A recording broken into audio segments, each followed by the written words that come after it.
So, President Trump has coronavirus, he has the Rona, he's got the Wu flu, he has the China virus, he has COVID-19.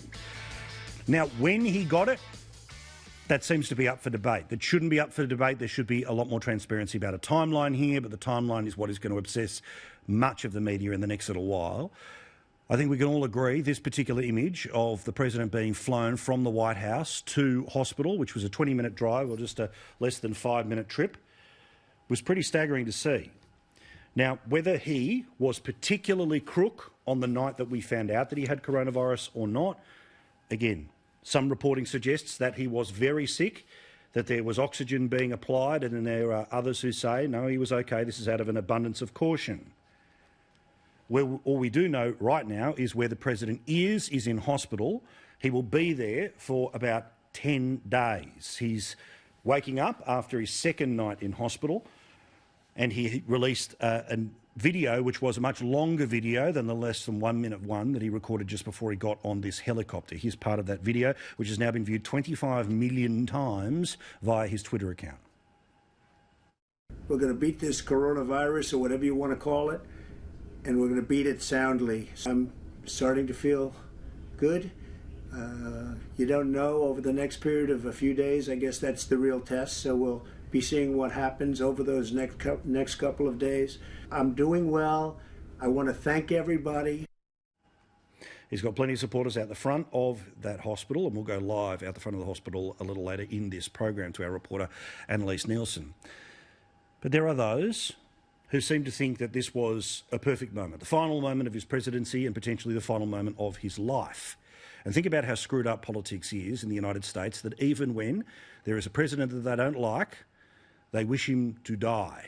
Literally, wish him to die. This was a tweet, one of many that you would have read already today, but this one is from a lady who was the campaign spokesperson for Hillary Clinton 4 years ago. She's not an amateur.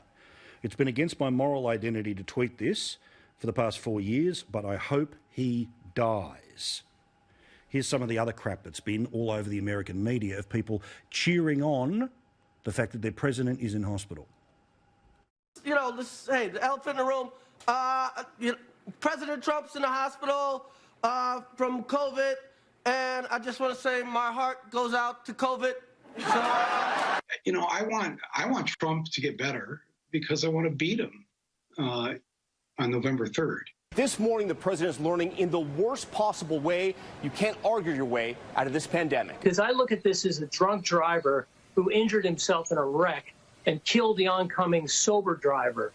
Donald Trump has injured himself and injured and 200,000 people, other drivers, have died due to the coronavirus. So I don't have sympathy for Donald Trump. Now, there's a lot of crazy in there.